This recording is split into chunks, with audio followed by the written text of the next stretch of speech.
You're watching Action News Now. Storm Tracker weather. Coverage you can count on. Here's a live look from the Alert California camera.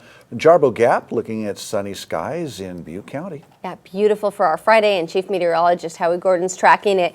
As the sun sets, it's beautiful weather, Howie, but maybe not as we get into the peak weekend heat. Yeah, we're going to heat up again, but I know for Labor Day, a lot of people like to swim.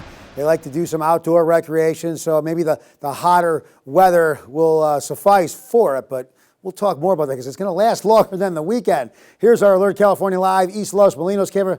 Ooh, very, very, very, very dry out there. Clear and mild tonight, but as Haley was just talking, hot and dry for Labor Day weekend, but even hotter next week. We'll get into it. Here's what we have tonight. Not bad at all in the valley, dropping down into the mid-60s overnight. Nice and comfy up there in Chester at 51. Bernie dropping to 52. Magalia a little bit on that warmer side, dropping to 67 overnight. Here's what we have. It's going to be close. We might get there today. Redding's been at 99 for quite some time. Somewhere in the area might get up to 100 for a few minutes. But if we don't make it today, we're going there tomorrow pretty much valley-wide. And we're going to declare this our next little heat wave starting tomorrow. Not sure if the intensity will meet up with last week's heat wave, but I think the duration, I think it'll be a little bit longer from the looks of it at the moment. If you get to climb up to Chester tomorrow, 86, you'll get a little bit of relief. And up there in Alturas, 89, so a little relief in the higher elevations. But eventually the higher elevations won't help you unless potentially you're indoors.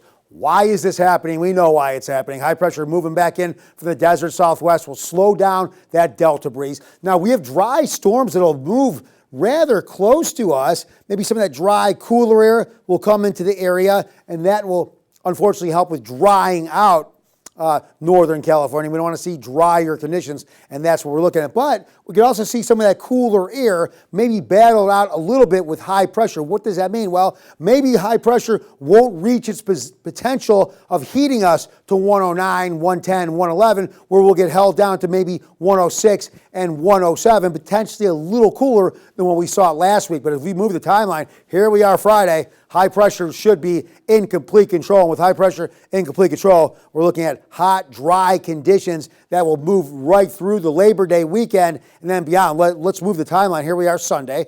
Now here we are Monday. And yes, high pressure will continue to heat us up and back these storms away from us. So you never know. Maybe we do climb into those 108 and 109 degree temperatures. But our next heat wave, looking to, okay, here, I keep moving here, so we've got more real estate. Into Tuesday, high pressure right overhead. Here we are with the 7 day. So look at some of these temperatures, 104, 105. And after we hit the triple digits tomorrow, we don't we don't drop out of that until about a week from now. So very much on the high side. This little heat wave should last longer, but it might be a little bit cooler. But I mean, is 106 more cool than 108? Because we are going to be on the hot side pretty much the rest of the way.